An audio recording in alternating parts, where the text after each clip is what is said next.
We know from yesterday that we will have an Oireachtas inquiry. Other possibilities that could have been thought of are moot.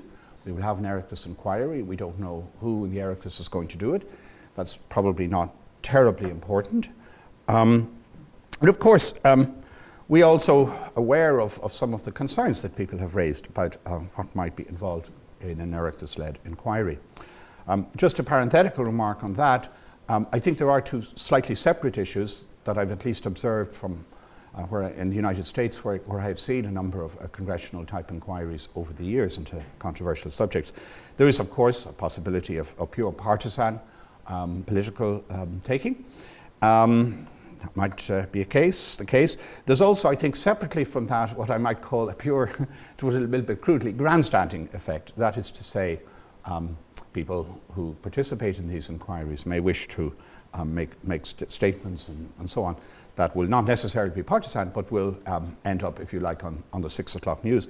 And that's actually been quite an important issue, I think, in American congressional inquiries, and it hasn't been very good.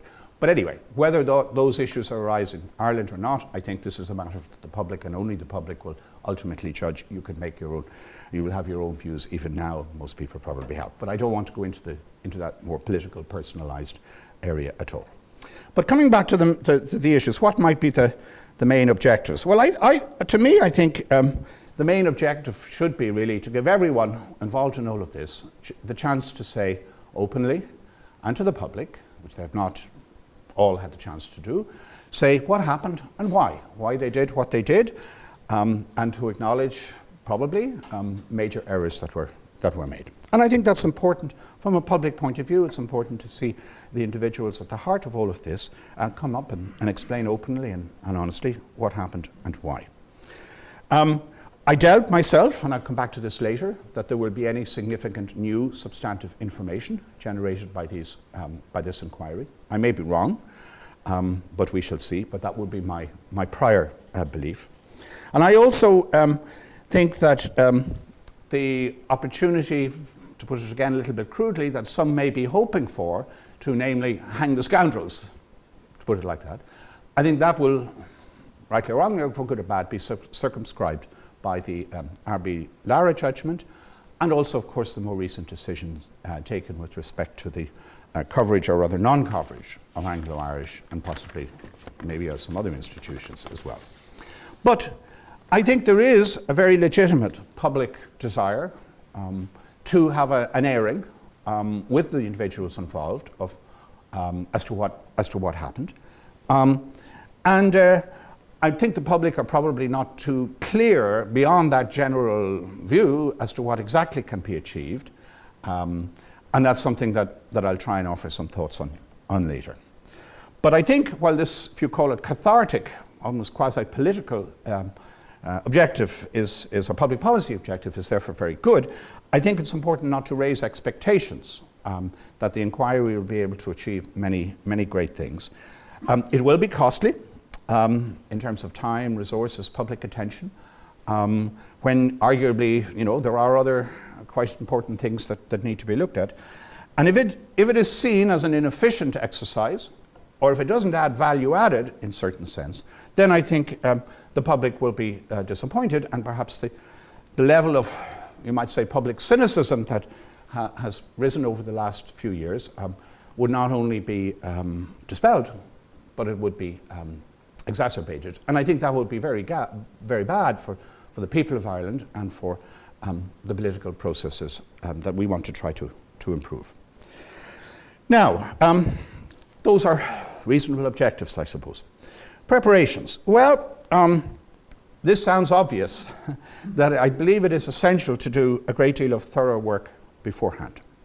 And I say that because I have to, in my view, when I hear many of the comments over the last few months or earlier by public figures, media and others, I'm not sure that their views, their conclusions, what we're going to find out, etc., reflects knowledge and work beforehand, and in particular, reading of the works undertaken to date.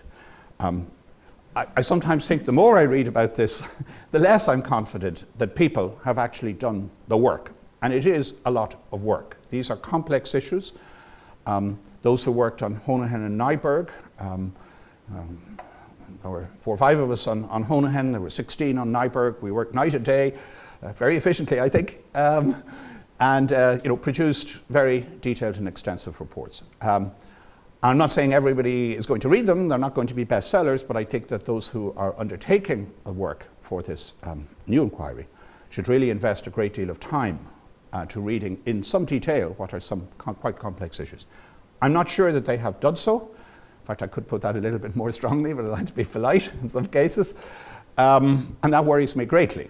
I'm not sure what is going to happen in the next weeks or months before the inquiry starts up, but I do believe that work is in some cases long overdue. So, we have Honohan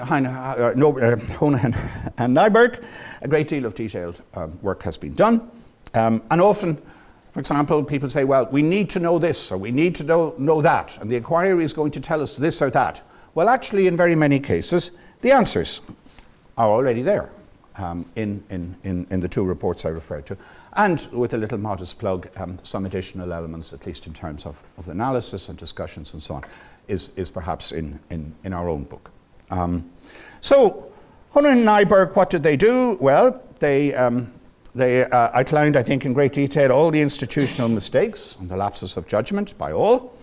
Banks, of course, Department of Finance, the regulator, central bank, government, etc., etc. Nyberg also, in addition to going over that ground, and Nyberg especially did a great deal of work on the banks. By the way, this is not necessarily appreciated. Nyberg did look at individual processes not just in general in the banks, but also in individual banks such as Anglo BOI, Nationwide, and so on. And there's extensive discussions of the particular institutional weaknesses and failings, without naming names, and we'll come back to that later. Nyberg also, in addition to that, touched on broader groups. He referred to the accounting issues, not just referred to actually, but there was a whole chapter, I think, in the case of the accounting and the auditors, I should say, the auditors specifically. And our own modest contribution, in addition to all of that, we discussed in some depth the media, all political parties, and in particular the stances taken in the 2002-2007 elections. And there's a lot of material on that, and it's quite interesting and reflective to look on it. And of course the economist community. And as an economist, we as a profession failed pretty poorly in general, of course with some exceptions. And again, there are lots of very interesting reasons why this happened, and they're covered already. The question of blame, an emotive word, one could talk about this for hours. Blame, I think, is a generic term, and I prefer to look on it in the sense of what are the specific types of failings, which are different between different groups of all those I've just mentioned, and in different ways, including as well as in broader society, and I know that's a controversial point, they contributed to the debacle. But it is not very helpful to say, well, everybody's to blame and therefore we don't have to worry about it. No, I think there are specific weaknesses, serious weaknesses in different parts of the system which contribute to this, and by identifying those specifically and separately, one can then hopefully come up with some lessons for the future. Now, what are some of the constraints? Okay, there is a general absence of documentation, particularly in certain areas. Perhaps most notably, or at least publicized most notably, in the case of the discussions leading up to the guarantee decision. I think this is very regrettable. One can speculate, and we have, and others, some have, in written form as to why this may be the case, perhaps some views on that, but it is nonetheless a fact. It is not the case, I believe, that there are, hundreds, dozens, or even many documents sitting in safes somewhere in the Department of Finance or the Central Bank, which if only an inquiry had a key to open, would reveal all kinds of things. Nyberg looked at 20,000 documents, and without betraying any confidences, I think I can say that Nyberg and the team of Nyberg looked in every corner of the relevant places. Now, they didn't discover the tapes, That's a separate thing we'll come back to. But in terms of documentation. But that is a fact, and we may lament it, and we should. I feel personally that this was a serious fault in governance. But the fact is, it's a fact, and setting up an inquiry is not going to be able to, find documents that I think, by and large, unless I'm mistaken, are not there. That's one constraint. Now, there is also a confidentiality issue. We live by the laws, and there are some constraints. For example, the case of the Nyberg and Honohan inquiries, I and others involved, we had to sign forms saying that we would under no circumstances divulge the substance of what went on during these inquiries. This reflected in the case of the central bank, fairly strict, perhaps too strict. That's the way it is. Article, I think it's 33 AK, the governor can correct me, which does unfortunately preclude the publication or dissemination of documents which may involve commercial entities, in this case banks, with which the central bank has had dealings. And you will find in the Honohan report, for example, while there are references to Bank A, Bank C, Bank D, etc., these banks are not named. One might be able to make guesstimates as to which banks could be involved, but it was quite an important point. And that constraint is still there, to my knowledge. Maybe a way could be found to loosen it, but I'm not so sure about that, and there haven't been any indications that would be so. The case of Nyberg, the problem is that Nyberg was done under the Commissions Act of some years earlier, and that prescribes, very serious constraints. Not just constraints, but actually it prescribes penalties such as fines and jail terms, as I think even the Central Bank Act may do so as well. So people like me or others who worked on the Nyberg Commission are really constrained by that, and I don't want to go to jail over any of this. The ECB also has its own internal procedures, which are not really subject to any individual law of the land. In fact, not at all subject to individual laws of the land. They have their own rules and procedures about communications between within the ECB, between ECB and member country authorities, and so on. It did not come to me as a surprise that I think last Sunday Jean-Claude Trichet indicated that he would not be appropriate for him to come along and talk to an Oireachtas inquiry. If he had something to say about the ECB in general, his policies, the appropriate place would be the European Parliament. He did actually say that he thought the Governor Honohan could be asked to talk about the ECB, but I'll leave that one to the Governor to perhaps respond if remarks on that if he might wish. However, I think that this is something of a red herring, and I'll come back to this in a few moments. I don't think there's anything extraordinary in these documents. That, if we only could dispense with the confidentiality constraints, many great things would be revealed. That is not my honest sense. And everything that was in those documents was pretty much, I think I can say, reflected in the conclusions and judgments that were conveyed in both of those published reports. So while this is unfortunate in some sense from a general public accountability aspect, it is really, I think, not something that is going to derail, if you like, the process into determining better what happened. Now then we have a simple matter, which is memory loss. Many of the people involved in this were not spring chickens at the time when all of this was going on, and like all of us who are not spring chickens, our memories do not improve over time. And we're now talking about events that will be probably 5, 6 or more if you go back prior to 2008, 7, 8, 9, 10 years. These people, many of whom will not have any notes or documents to help refresh their memory, partly because there weren't an awful lot of notes anyway on some key issues. And second, under confidentiality constraints, they were not allowed when they left their particular post, and many of them are retired now, to take away from their institutions, vast caches of documents which could perhaps help refresh their memory. You might be cynical and say, well, some of I can't remember, I'm not sure if the details might be self-serving. That's probably true, as would be with anyone to some extent, but I think there are genuine issues of trying to recall exactly what happened during specific days, hours and nights of many years ago. I think we'd all have that. And unfortunately, that could be a reality, and you can't force people to say things if they can't genuinely remember. The next constraint, I guess, it was one referred to by Nyberg, and it relates to this question of individualized blame. Now, Nyberg, as we know, did not name names, nor did he even actually mention in the report with whom the inquiry team had met. Now, he offered a couple of reasons for this.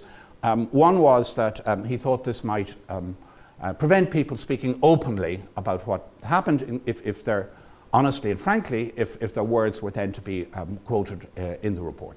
There's something to that. I think same I would probably suggest may have been present in the case of the Honohan exercise. He also, I think, made the interesting point that many of these decisions were not taken by one person, ex cathedra, one day saying, God, at the head of all of this, I have decided to do A, B, and C. In most cases, particularly as regards the institutional decisions, the banks, the public sector entities, there were committees, there were groups, there was a consensus formed. Some of those people changed, many of them did. The composition of some of these groups altered. And so it is sometimes quite difficult to say, well, you took the decision. Now, Nyberg at the same time rightly points out that, of course, in a formal sense, those who are at the head of the institution, the leadership, are ultimately responsible for everything that went on. There's no question about that. So this point is not offered as an excuse, but I'm really saying that to try to pinpoint exactly who took a decision when and who is responsible for what, as opposed to a group taking a decision, may be rather difficult to establish, particularly with the passage of time.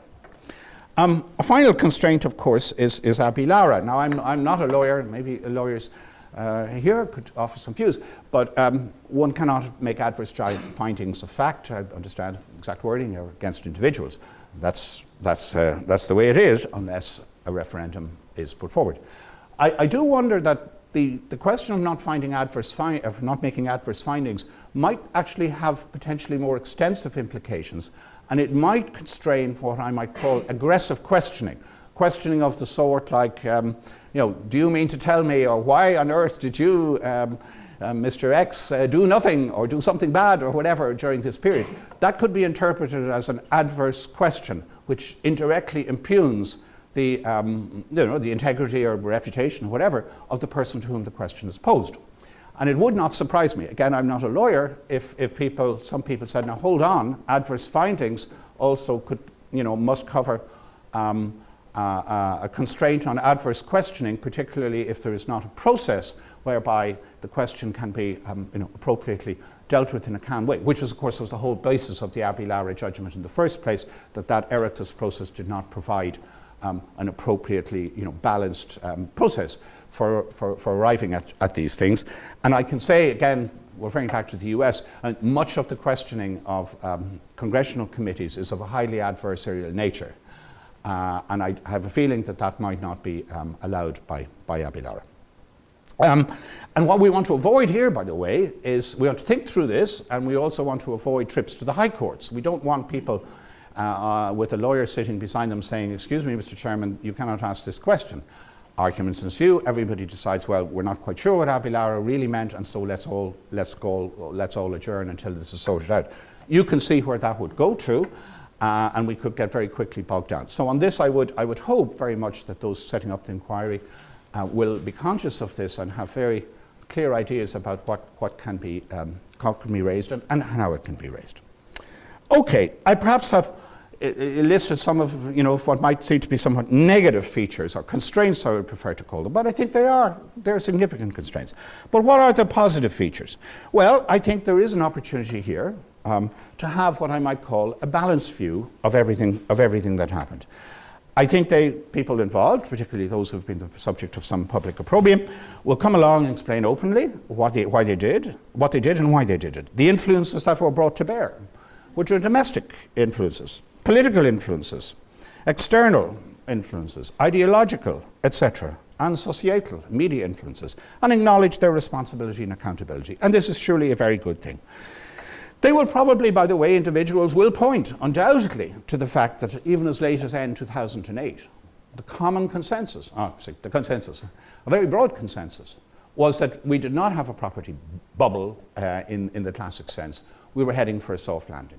And they will say, look, the SRI, the CBI, internally, most of the media, economists in general, with one or two exceptions, did not question this. They will also point to the fact that the IMF and the EU and the OECD did not say that there was going to be a crash. And indeed, as somebody once said, a get out of jail card for certain individuals and entities will be to note that in 2007, the IMF, I was not involved in it, but I put my hands up on behalf of the institution, and they have too, came to Dublin and said that the regulator was doing a pretty splendid job and was meeting the high standards of regulatory procedures and processes in the world in general. And if the IMF says that, and others echo it in similar ways, who in Ireland is going to be able to stand up and say, well, actually, all those so-called eminent institutions are all wrong, and we're going to have a property bubble? Now, that's an argument that will be made, and we have to be aware of it, and it has been made and it's been recorded. I don't think this is going to be a public hanging, to put it crudely. And I'll pass on a small anecdote on that. As some of you may well have seen the excellent play by Colin Murphy called The Guarantee, in which the night events of that night are portrayed. And there is, of course, a person playing Taoiseach Brian Cowan, former Taoiseach. And the people I went with, a couple of friends, would be people who would be disposed, let's say, a priori to the, let's hang the scoundrels. Obviously, they did the most awful things that night, and they were terrible, and the Taoiseach was awful.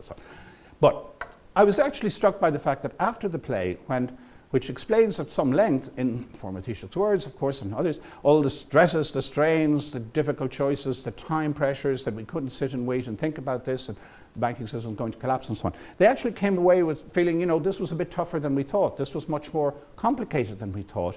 And one has to have a better and balanced view. And I was surprised at that.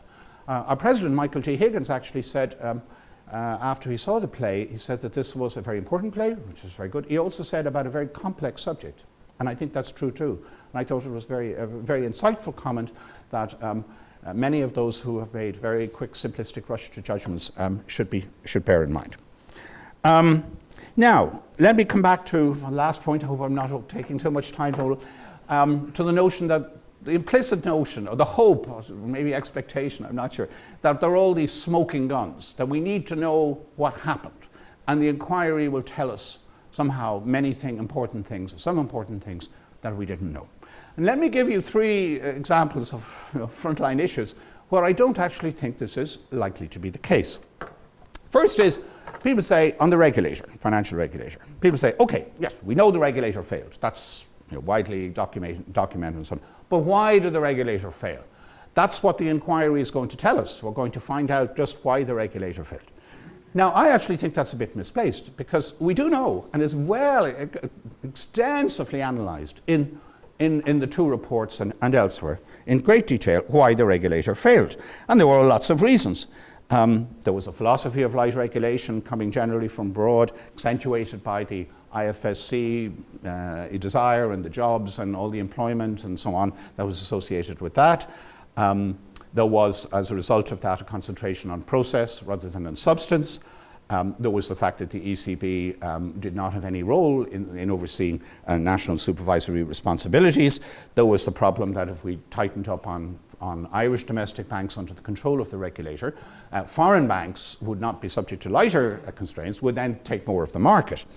And of course, there was no property bubble. The regulator will say, well, the central bank, who's full of economists who are supposed to know about these things, and they came out every year and said a soft landing. So who was I, a quote, mere regulator, to use the word, non-economist, don't know much about these specialised things, who was I to query the judgment of the central bank, which, of course, as I said earlier, was reflected in others. Now, all of these explanations, and I should add one, maybe one reason regulator failed because they didn't have the resources, either in quantum or quality, to be able to address the problems of the banks. Although, mind you, the regulator never asked for more resources. The regulator never made that case, at least anywhere on the record that is known, to say that, look, I could and must do a better job, but I can't because of, I'm not given the budgetary resources. I'm not trying in any sense to justify any of those reasons. They all are there, but the thing is, we know the answers. We don't need an inquiry to tell us the 8 reasons why the regulator failed, in my view. They're all out there and they're all in the public record. And one will be just repeating them. A second area is the guarantee, which I understand is going to be top of the list, or close to the top of the list for the inquiry. Now people say, we want to know what happened on the night of the guarantee. You know, what really happened? Well, I think we know what happened. we know who was there. I heard somebody say, we want to know who was there. But we know everyone who was there. It's all listed. We know the options that were considered, from doing nothing to waiting, to using up central bank liquidity, to raiding the pension fund, to nationalising Anglo, to only guaranteeing deposits rather than bonds, to not including sub-debt and so on. All of those things, we know what the banks thought, AIB and BOI, we know why they came along, it was quite clear. We know what the Anglo people thought, though they weren't there at the meeting. We know what Merrill Lynch thought, which is a bit confused in my view, but when you look at all of their papers in some detail, there are inconsistencies there. But my point is, we know what happened, we know the options that were considered, and we know the thinking, for good or bad, that went into the guarantee. Again, I'm not trying in any way to defend the substance of the guarantee, because that will be a matter of everyone's judgment. I have my own views on it, and they're reflected in the relevant chapter in Anton, my book, but that's different. I don't believe there's going to be any massive smoking gun, new information, new pieces of paper that will come out. By the way, just on that, we also know what the ECB thought. We know the ECB believed that no Irish bank should fail, but this was not the ECB imposing that view on Ireland. This was a very strongly held view by all of the Irish authorities during 2008, and it was consistent with the ECB. But for our own reasons, we did not want a bank to fail. And the other thing the ECB said, and again, that's on the record, is there will be no European-wide solution offered or available at the time in September 2008. Bits and pieces of that began to emerge quite some later, but they did make the point, and again it's quoted in the 2 reports, that Ireland, every nation is on its own in order to deal with what were not just Irish problems, but ours was the most severe, but others. So again, I think we know, without having to necessarily hear Mr. Trichet say this to us directly, we do know that that was the ECB thinking, for good or bad. Third and last area I would say that people have asked for, I'm not sure what the status of it now, but it has been present certainly in the last few weeks. We must know what happened in the weeks and days or whatever prior to the bailout in 2010. This is something that's a big mystery. I actually don't think most of it is a big mystery. The chronology of events is relatively clear. In our own book, again, sorry to flag this, but this is not covered by Honan and Nyberg, but the relevant chapter of our book does actually go into this in some considerable detail. What happened when, who said what, and so on. And I think we know that. Now, there were, of course, mistakes of judgment on the part of some persons involved may have been a bit naive, there may have been other things going on, who knows.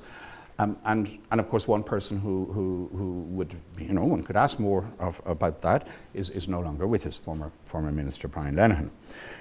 Much has been made of, by some, 1 or 2 prominent commentators, of the ECB's role in pressurising Ireland into a bailout, it seems, and how this is all a murky issue which must be brought out into the public domain, say via an inquiry. I actually don't think there's too much of a secret about that. The famous letter or letters that were sent by Mr. Trichet to the Minister of Finance. Firstly, they were not released officially by the ECB, but the ECB issued 2 statements which actually conveyed, and this is typical central bank way of doing it, conveyed the substance of what was in the letters. In this letter we said A, B and C, but they didn't, for legal, whatever reasons, want to release the letters. And we know what was in those letters, which you have to do something dramatic to arrest the huge dependence of the Irish banks on ECB financing, which we can go into that later, but it was at the time a very large proportion of their balance sheet, and as in the same way as Irish regulators should have been concerned about concentration of lending to the property sector, the ECB not unreasonably was concerned about the concentration of its lending to one client that looked pretty fragile at the time. And by the way, to pursue that analogy further, the concerns in both cases would have been or should have been that if there's a failure of the institution which has lent out all of these amounts to a particular client, and the client doesn't can't meet their obligations, the ultimate cost will be to the taxpayer. That happened, of course, as we too well know in Ireland. That was the cost of concentration lending to one sector, which then failed. The ECB, people don't necessarily think too much about this. They think of the ECB as some institution that's a bit mysterious, but the reality is that the ECB is owned by the taxpayers of Europe, and if the ECB were to run into significant financial problems, the taxpayers of Europe would have to pick up the can. So again, let me say one more couple of words about the Anglo tapes, since the Anglo tapes has been on everyone's mind. Now, I'm going to leave aside, and arguably was what precipitated to some extent public pressures to accelerate the process of setting up an inquiry. Though others, and some will say that there are other timing issues involved, but that's a different matter, which I don't want to go into. But the Anglo tapes, okay, well, we all were shocked by the style and approach. I don't know many bankers, so I don't know if they normally talk like this. I do know some people in rugby clubs and in the media who talk a bit like that. I've never been in the members' bar and close to it in Leinster House, and I don't know quite whether politicians sometimes talk in this way. But it may not be completely unique to Mr. Drum and his colleagues. Anyway, that's a sort of a silly side comment. But in substance, my reading of the tapes, at least as we've seen them in The Independent, is that there was nothing substantively different that emerged from what one already knew and was fairly well documented about the approach of Anglo. The famous 7 billion, and I'm not trying to defend Anglo at all, I'm just trying to put this in perspective. Nobody knew on the night of September the 28th what the liquidity problem was going to be. The deposits were fleeing not just from Ireland, from all sorts of places. There was mass panic. Whether you needed 7 billion or 17 billion or some other number would, of course, depend crucially on whether there was some modicum of restoration of confidence in the days that followed. Any number might have been needed, and we would not know. So I think it's maybe a little bit naive to think that somehow there was a very mechanical and precise way to do this. There wasn't. The central bank was fully aware of all of the deposits of Anglo and the bonds that fell due in the coming days and weeks. So that wasn't the issue. The issue was how many people would roll over or not roll over. And God only knew at that time. The second interesting, I think, point I would make is that, at least in the case of the tapes that I've read, I don't believe one can conclude from that the management of Anglo believed that their bank was insolvent.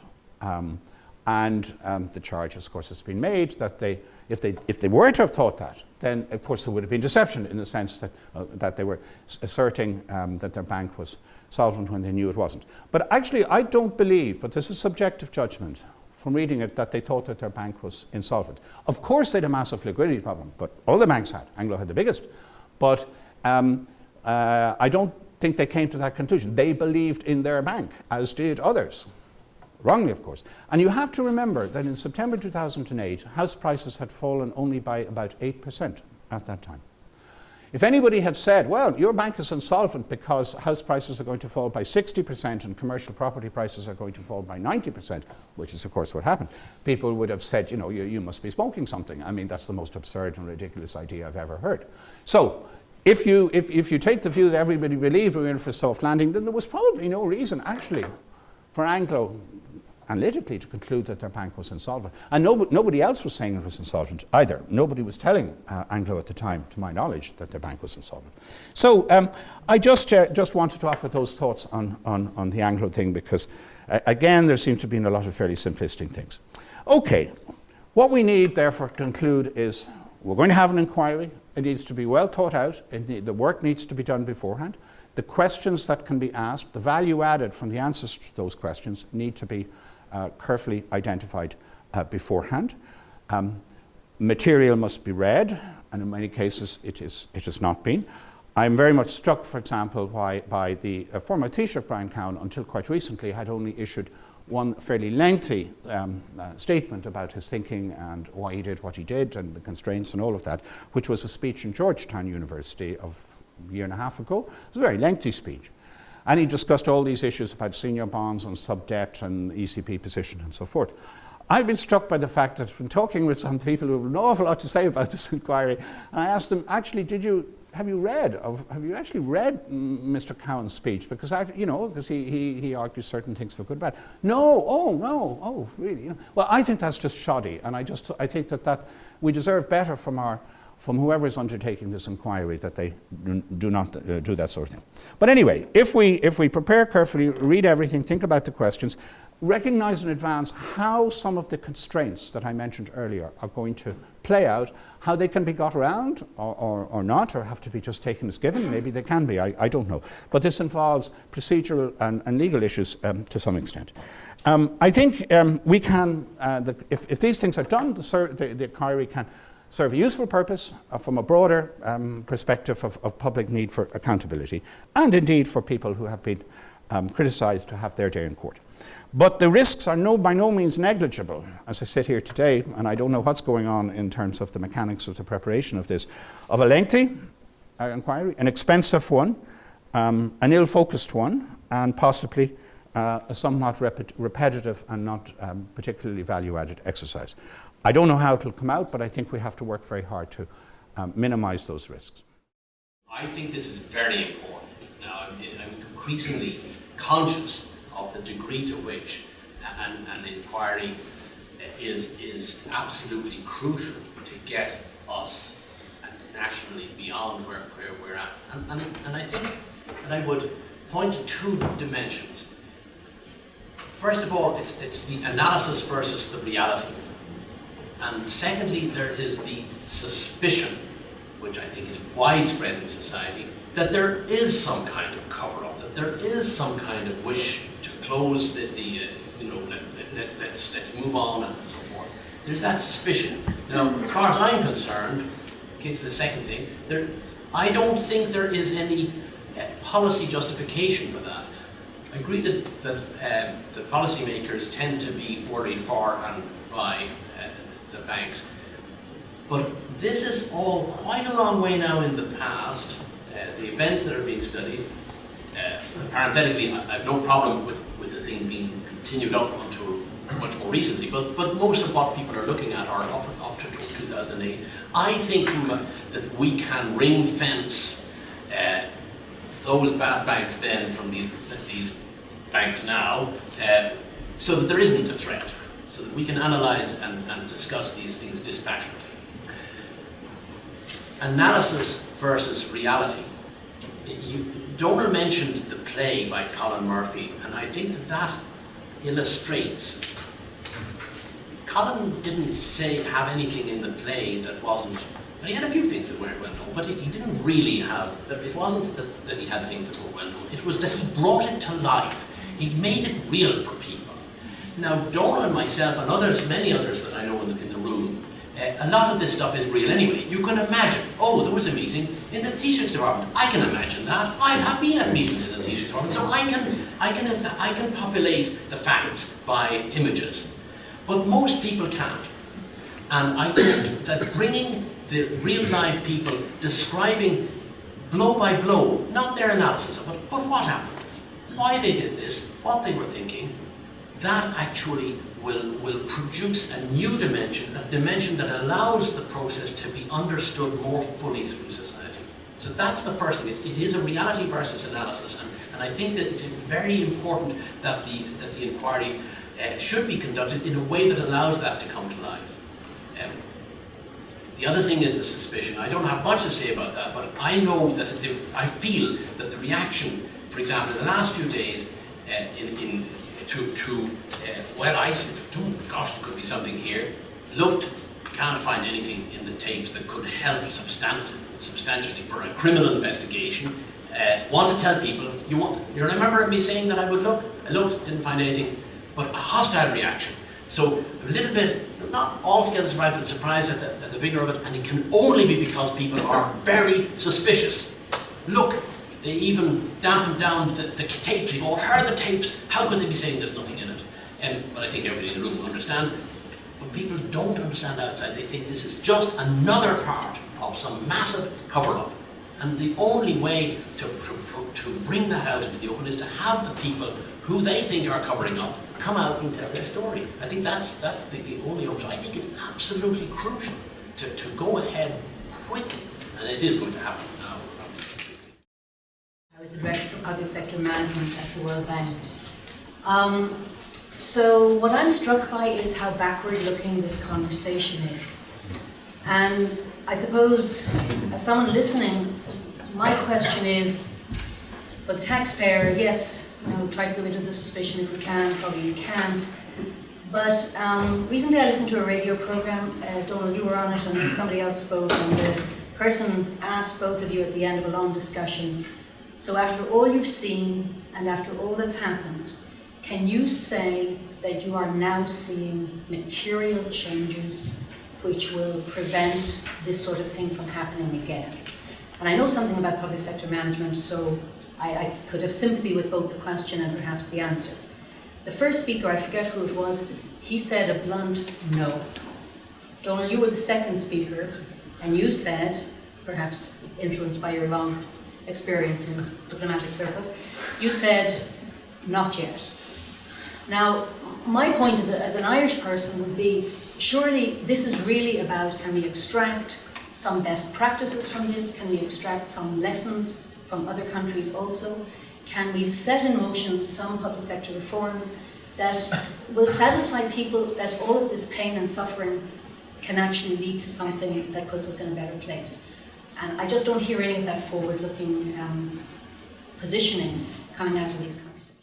Someone who's been involved in tribunals and so on, that I don't really believe that the people involved in the 2004-2009 period want to go to justify themselves in front of an Oireachtas committee. Maybe they do, maybe some of them do, but I think that Official Ireland wants to bury it. And I think that if you're having something, if you were to have something, that it should be split really into three areas.